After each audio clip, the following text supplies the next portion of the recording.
We are here to assess or evaluate the performance of the company for the period 2023-2024.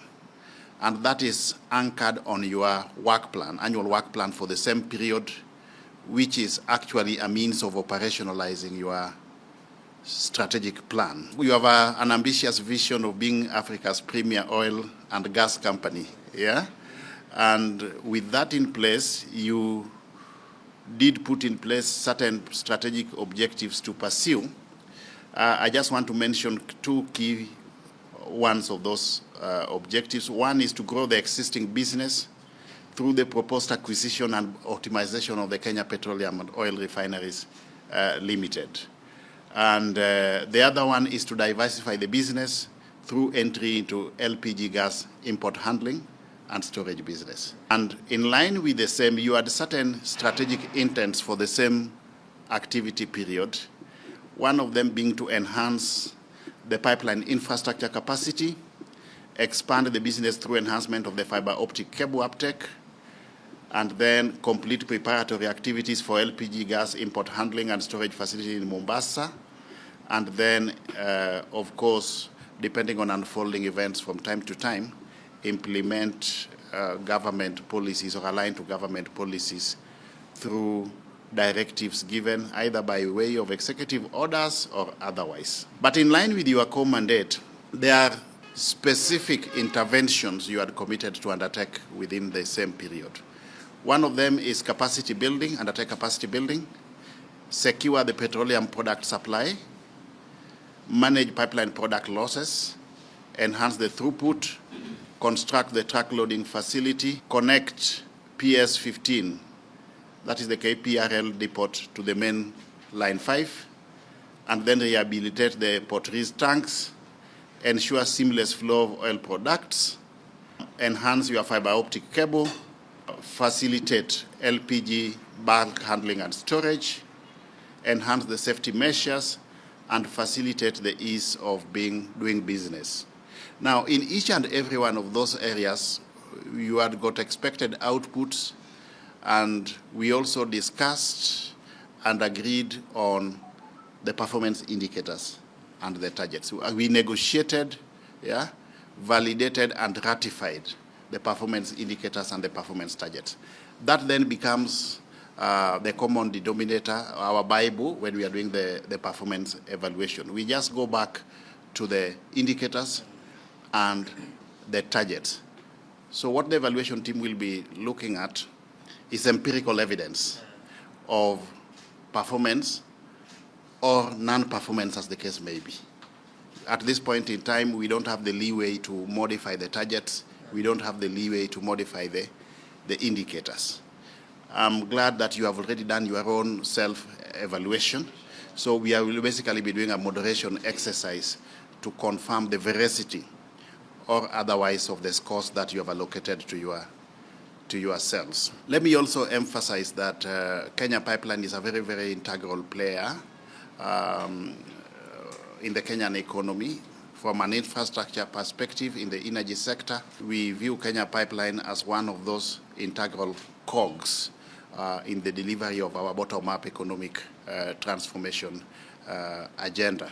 You are aware that one of the major initiatives that the government has been undertaking in the recent past also is to ensure that we have got cooking gas in schools. Yeah, and because you are the ones who facilitate the entire supply chain, we envisage that you will conform to the expected deliverables in line with your mandate.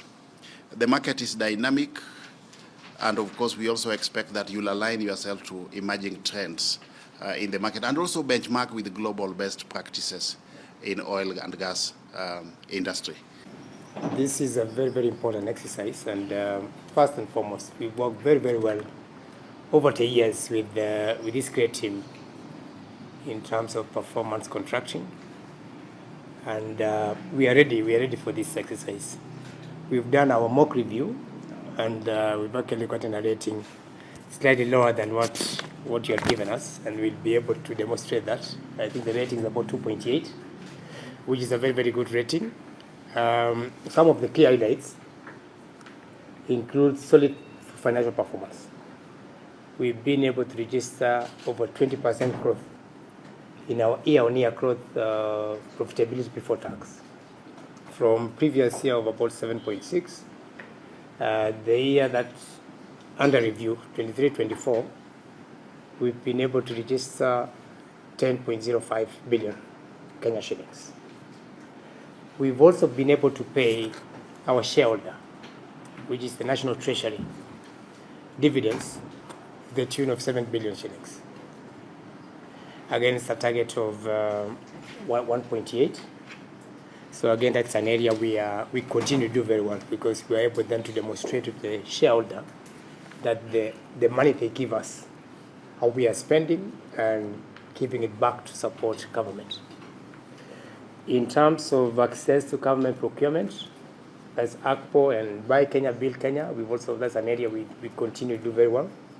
And our rating is on excellent as well as very good.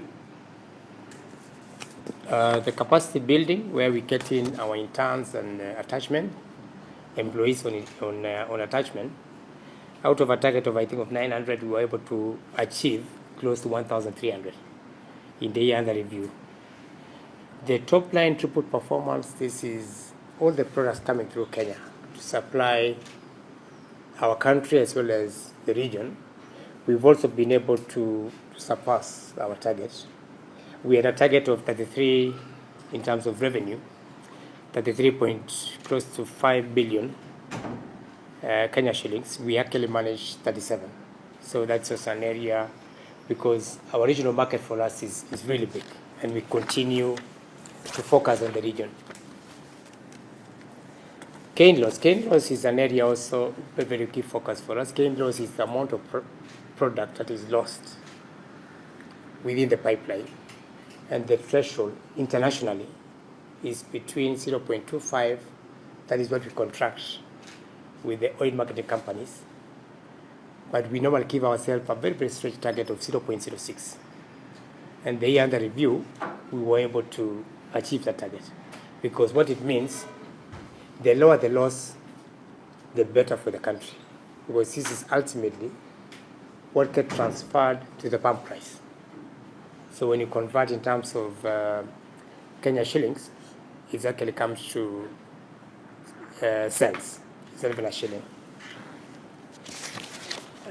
Projects, we continue, is an area of focus for us.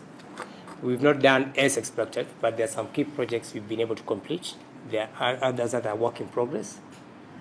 I'll now allow me to talk about the challenges, and probably that's where we need your support. One of the key areas where we need support is on budgets, in terms of budget approval on time, in full. We all know we live under austerity measures in government. For instance, the target that we have for Buy Kenya, Build Kenya, we were unable to achieve that target.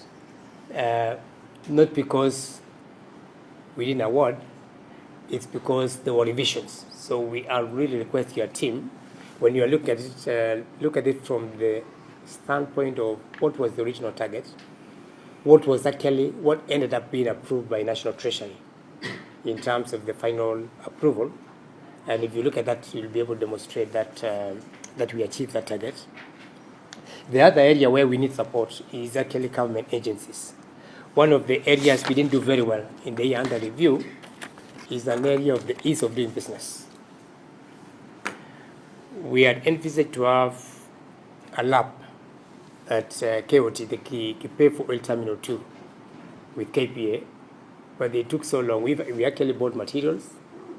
We were ready to move in, but they took long to identify an office for us. So we continue to see the support that we'll need from this office is how do we enable government to government ease of doing business.